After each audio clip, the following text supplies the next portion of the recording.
Hello, folks. Had to make sure I actually got that in today because today our listeners are in for a big treat. As most of you know, we have been doing our 2024 Marriage Book Reading Challenge. And Heather and I have decided that for the 2024 year, we are going to choose one new marriage book every month, read that together, and we're also going to share our insights and then a book review through YouTube and share it with all of our listeners. And so many of you have come on board with us and you're like, hey, we want to read those books as well. Really, really cool. And so our book for January was 10 Ways to a Stronger Marriage by Trey and Lea Morgan. And we just fell in love with the book. We fell in love with the book, but we also have also fallen in love with Trey and Lea Morgan and their ministry. And so we follow them. They are like mentors to us. And so as we began dialoguing a little bit and talking with them about their book, we were like, we should just get these people on our show and just talk to them about the 10 ways to a stronger marriage. And so we hope that you are going to love this interview as much as we did. Stay tuned.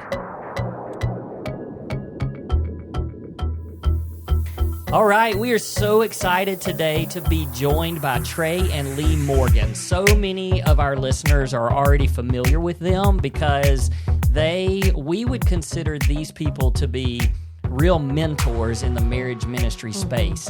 And we haven't met in person, but you know, it's kind of like when you listen to people and you read their materials and you follow them, you just feel like you know them. And we just really have felt that connection with Trey and Lea. And they, you know, we just started chatting right before we got on here and told them that, like, we just really respect and love everything about them. I would put them at the very top of the list of the marriage ministries that we follow and that we kind of model things after. That's right. Part of the reason why I think we like y'all so much is because y'all have these great accents like us. Very similar. We are humbled to hear y'all say all that. That is very humbling, and we appreciate the encouragement that we get from y'all as well. Yeah, y'all are very, very kind, and we're honored to be on your show today. Well, thank you guys so much, and we're grateful that you took a few minutes to just come and chat with us and let our listeners know a little bit more about you guys. And so here's the way I want us to get started, because we do follow you, and so we know that y'all have just recently had a pretty big life change. And so we know that you guys have recently taken on a move, and hey, kudos to that, because we do not like to move, and it is a very difficult thing. But if you guys could just kind of tell us about your recent change, and maybe that will kind of you can sort of just tie in who Trey and Lea really are. Tell us just who you are. You want me to go? Go ahead. All right. Very good. Well, we lived in Childress, Texas, a small rural community, for 21 years before we raised all our kids, and we're perfectly happy there. We were planning on retiring there and just kind of finishing out our time on this earth there. We work full-time with a church in Childress. Lea was a children's minister, and I'm a senior minister for a church, that same church. And back in about March, we've had offers to move lots of times, but we've never been real serious about taking anybody up on any.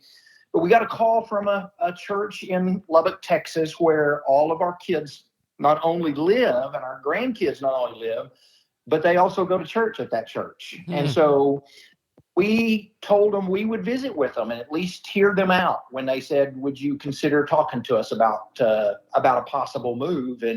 And so as time went on, everything just kind of fell into place. We realized this was a really good time in our life, that if we were going to make a move, this probably was a really good time to make one. It would reconnect with our 4 boys and their wives and our grandchildren, again, all of them living right here in Lubbock. And so we took the offer that was presented to us, and we moved on January. We started on January 1st. We moved over Christmas, right after Christmas, and we're still unpacking boxes. we literally moved. I went to work for a week, and we went on a 9-day marriage retreat and marriage cruise. And so we're still trying to get settled in. Gosh, I bet. That's awesome. And part of the reason why I even love this part of your story is because, you guys are obviously so involved in marriage ministry. You talk about marriages all the time, but also your children and how big just family in general is such a huge part of y'all's message and your story. And y'all have 4 boys. We only have 2 boys, and we're just a little behind y'all in life. And that's part of why we love just to connecting with y'all and hearing your stories and the things that you're teaching, because we're so close to that same area of life. And when I hear y'all talk about moving back and being with those kids and the grandkids, I'm like, oh, that hits every heartstring of ours. So we feel that, and we're very, that's incredible, and I'm so excited that y'all got a chance. We really just wanted to be able to be a bigger part of our grandkids' lives. Yeah. They're very, very young, and to, the impressionable stage of where they're at, and just to be a bigger part of their lives, both physically and spiritually and every other way. We just thought we've got to do this to watch our kids, to have a relationship with them more than seeing them once a month type thing. That's right. I love that. And such a wise decision. I'm sure it wasn't an easy decision, but a very wise one. And I love that. So Rusty and I really, really got into marriage ministry because of the trauma that he said that happened 12 years ago. There was an affair and infidelity in our marriage, and that really spurred us into a lot of growth and really digging in to try to find out what our marriage, what God had for our marriage. And out of that, the overflow of that has been trying to help other people in their journey with infidelity, or just making a stronger marriage in general. I'm curious if you could tell us how you guys decided to get involved with marriage ministry. And then in that same way, what are some things that you currently offer marriages out there? Well, I'm going to say this real quick, and I'm going to turn it over to Lee and let her tell you how we got into it.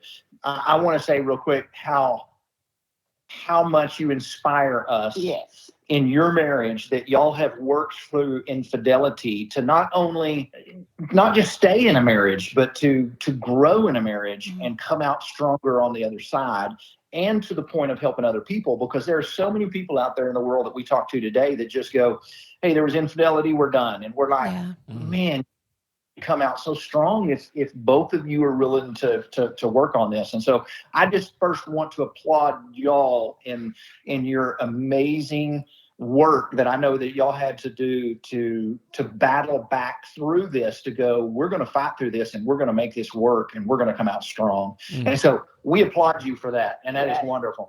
We do. Now I'll let Lee talk about how we got into what. Okay. Thank you for those kind words. We appreciate that. Yes.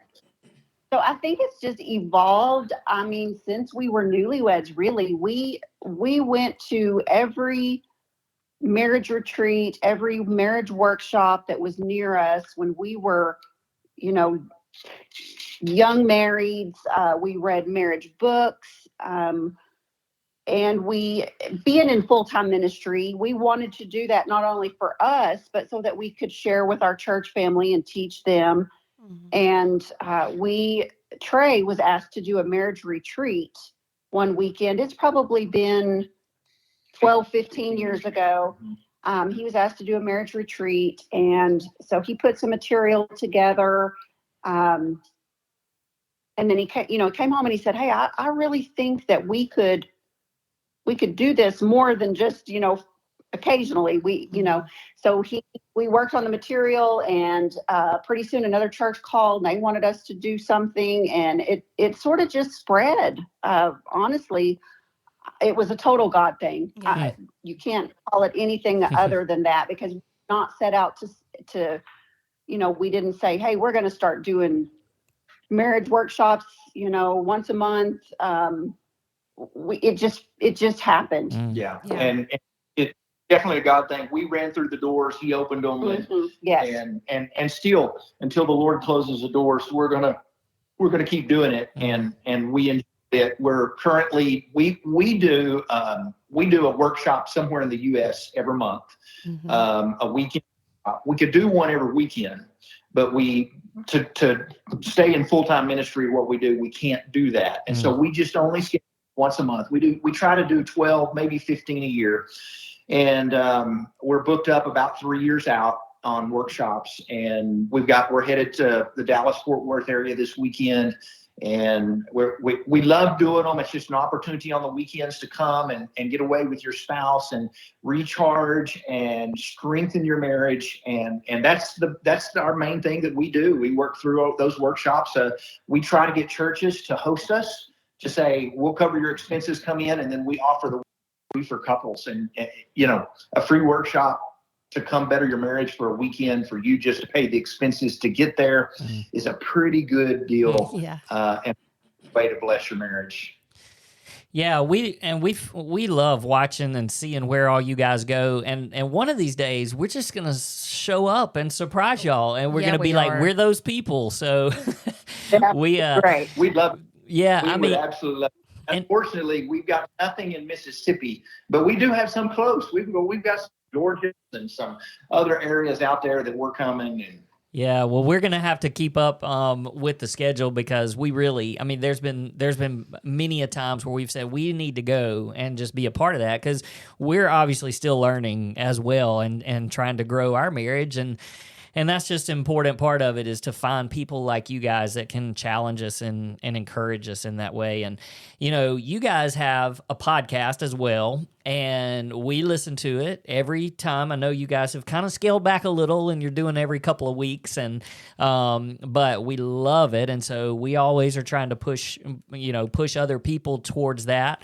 But where we really started, I guess, tying all this together a little bit, is because we decided to challenge ourselves as a married couple to read a marriage book, one marriage book a month during 2024. And so we chose you guys because there was a book that we were really interested in. And as we started kind of getting into it a little bit, we also realized that you guys have multiple books. So I want to give you just a second to tell us about all of the books that you have, and how our listeners can find those, so they can be readers of your stuff.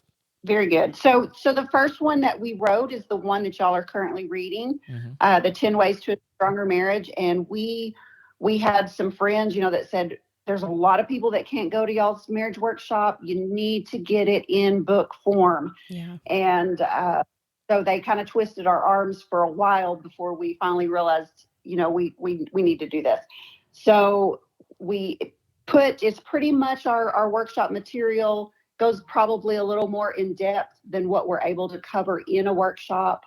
But we got 10 chapters. We've got discussion questions that couples can discuss some things, so that groups can, meet together and do the book together if that's something they choose to do.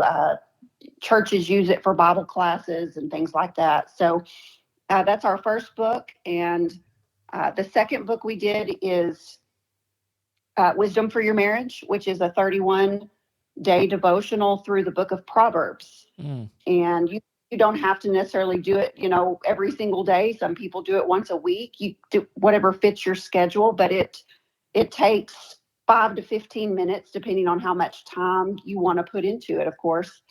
But you read a chapter of Proverbs a day. There's reflection questions, discussion questions that go along with that one. And I think getting into the Word together is very life-changing as, a married couple. And so Trey can tell you about the last one that we just did. And the last one was one that I like, because I want to do things very quickly and don't always have time to sit down and read a long book. And we daily marriage challenge, to where you've got it's about a 3 to 5 minute read every morning, where you're challenged to do something in your marriage that day. It comes with a scripture and a prayer prompt, where you can just kind of go, Lord, this is my challenge to be a better this, or whatever it is. And there's I believe 60 of those that you can go through. And Lee and I did that last year. And we actually probably need to go back through them again. But it's the Daily Marriage Challenge is a fun book. There's a lot of couples that keep that by their nightstand and they get up in the mornings and read their challenge for the day. And then they talk about it over lunch or something like that. I love it. Those are such great books and topics. And we actually put all three of them on our Kindle. And then when we decided that we were going to do the 10 Ways to a Stronger Marriage, we actually bought quite a few copies because we've been giving some away too. But we didn't want to share one. Yeah, we don't like to share. I highlight different things than he highlights. Yes. Yeah, so we started and we've tried to spread it out so that we could kind of finish right at the end of the month before we start our next book. And so we're getting kind of towards the end of that. But we're gonna ask just a couple more questions, and these are gonna be maybe specific to this book, since a lot of our listeners are reading the book.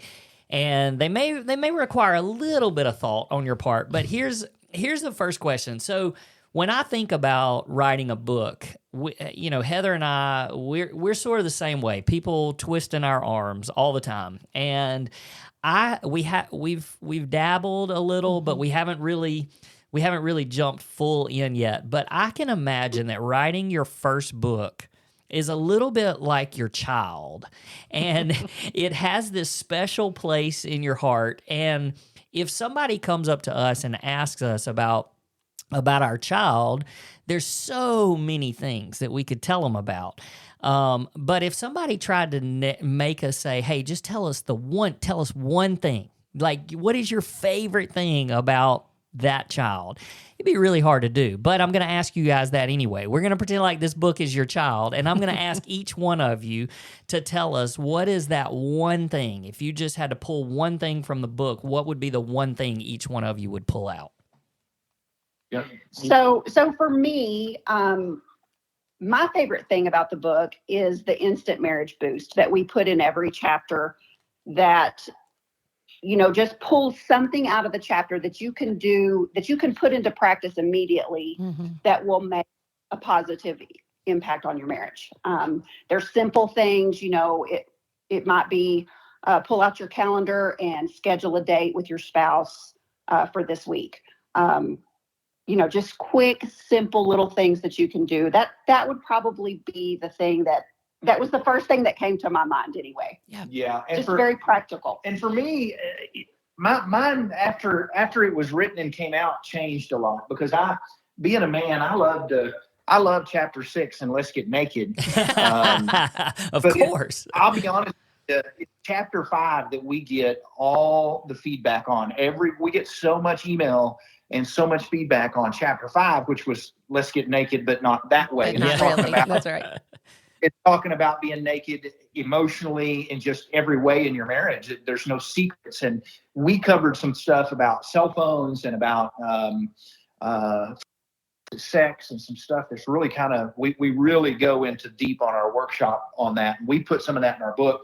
And we just get so much positive feedback on chapter 5, or I do, that I can't help but go, wow, I did not realize that chapter to affect people that way, because we've had churches. We had a church in Oklahoma City, I think, ordered 100 copies and gave out to the couples, and they said they did it all for the purpose of chapter 5. Wow. And it was just kind of like, I didn't realize chapter 5 was going to be as big a deal as it was. So we were thankful that people were blessed by that. Yeah, and that's one that actually hit home to us too. We made some, kind of funny social media posts talking about how, most guys are going to look at chapter 5 and then go, no, and then you get to 6. But chapter 5 really, we even... which I guess when people listen to this, it's going to be at a different time. But the podcast that we released today in real time was about cell phones, and those boundaries and things, the no secrets, that has such a big place in our marriage and the things that we've had to learn through the years. And so it meant a lot to us too. So we were... And one of the things about that chapter that I remember is that that so many times I think people look at the boundaries we put in place or the things that we suggest and think, oh, y'all just do that because you've been through such a trauma and now you need extreme boundaries and you need extreme communication and you need extreme all of this. And to see a healthy marriage that you guys have and have always had, still have these words of wisdom is just so encouraging to me to hear. That's good. We appreciate that. We get a lot of feedback and a little pushback sometimes from society that go, hey, y'all's borders in your marriage, y'all's rules are a little strict, aren't they? Mm-hmm. All I can say, they have worked for us for 35 years. That's right. And if it's working, man, we ain't messing with it. Absolutely. That's right. Well, I said this at the beginning, but you guys are just a little ahead of us in the marriage journey. And part of the reason why, we can listen to lots of different marriage ministries, and there's always things here and there where we're like, yeah, maybe we don't necessarily agree with that, or that's okay. But like the stuff that I think we're drawn to you guys because you really are so much like us, and like the stuff that you teach and the stuff that you believe it's just spot on with, even your theology and stuff that's just right there with what we believe. And so we just love that. And there you go. We were think a lot, right? Yeah. Well, we were listening. I was reading in this one of the more recent chapters. Is towards the end of the book, and I got to the story about Mr. and Mrs. Ross, the 90-year-old couple that you guys talked about that came to one of your workshops, and it talks about how Mr. Ross had gotten to a point in their marriage where he was having to do everything. Was having to cook, was having to dress his wife, and you guys stopped and asked the question. And you said, "Why are you here? You're in your 90s. Why are you at this workshop?" And he said, "I married my best friend. I've been with my best friend for 70 years, and I just thought maybe I could come and learn something new that would help me as I served her today." And man, what a story. and that's, obviously every marriage is like, yes, we want that when we're in our 90s. And yes. So the last thing that I kind of want to ask you guys is this, you are seasoned marriage veterans. You've raised wonderful 4 boys and wonderful family, and you're still going strong and doing marriage ministry, and your marriage is strong, your family's strong. And so as the seasoned marriage veterans, what would be, if each one of you had to say one thing to a younger generation about marriage, what would it be? Gosh, you really should have given them these questions before we started. Hey, they're good. I knew they could handle it. But I was like, wow. No, that's great. I think I would tell any young couple that what's going to happen is they've been very intentional up to this point at falling in love and getting married. And what's going to happen is you're going to find yourself not being as intentional in marriage, and you can't do that. You can't stop dating, and you can't stop flirting, and you can't stop holding hands. And when you have children, you can't stop being husband and wife. I would tell any young couple that I know you may not believe this right now, but there's going to come a time where you're just kind of coasting and you're not putting in a lot of effort, and you're just kind of wondering, what's the minimum I have to do to keep this marriage working? And that's not how you do marriage. Mm-hmm. You have got to be and put out some effort. Yeah. That's good.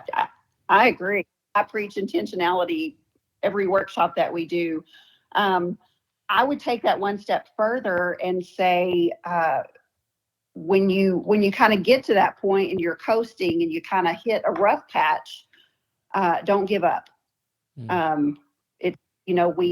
live in a disposable society. We talk about that in the book, and we feel, sometimes easier to start over, when we get to that point, and it's not. I mean, and y'all are living proof of that. It's worth fighting for. It can be better than ever. You don't give up. And we're proof of that, because we've weathered the storms, and we're enjoying the better. We went through the worst, and we're enjoying better right now. And so you can't, if we would have given up in all the hard spots, we wouldn't be enjoying an amazing 35 years of marriage right now. That's right. That's so good. You guys we love y'all, and everything that you guys are doing to encourage and strengthen marriages is just so important and so valuable. And if any of our listeners just need to know how to find your workshop schedule and how to get in touch with you guys, that sort of thing, what is the best way for them to do that? So it's super easy. All they need to do is go to trailblazers.com. So that's spelled just like our names, TREYANDLEA, trailblazers.com. That will take you to our landing page that has our workshop schedule. It has links to our books. It has a link to our podcast. It like literally everything is right there. Yeah, it'll tell you where to find us on social media. It will tell you what to expect if you come to one of our workshops. And so, yeah, trailblazers.com is where it's at. Perfect. Well, we're going to continue pushing as many marriages as we can towards you guys, because you guys have been such a blessing to us, and we want that for other marriages as well. So thank you guys so much for just taking some time today and sharing with us, and thank you for blessing us with your books and your other resources. We love it, and we're so glad that so many of our listeners jumped on board and started reading the book along with us. I think it's been a great month in the month of January to kick off the year that way. So thank y'all for what you've done and for living out your calling and what God's wanted you to do with marriages. So we appreciate that. Yeah. Honored to be on your show today, and look forward to having y'all on our podcast at some point. We really love absolutely. that. Awesome. That would be great. Joy. Hey, and for those of you that are listening today, we're going to sign off until next time. Thank you so much for listening.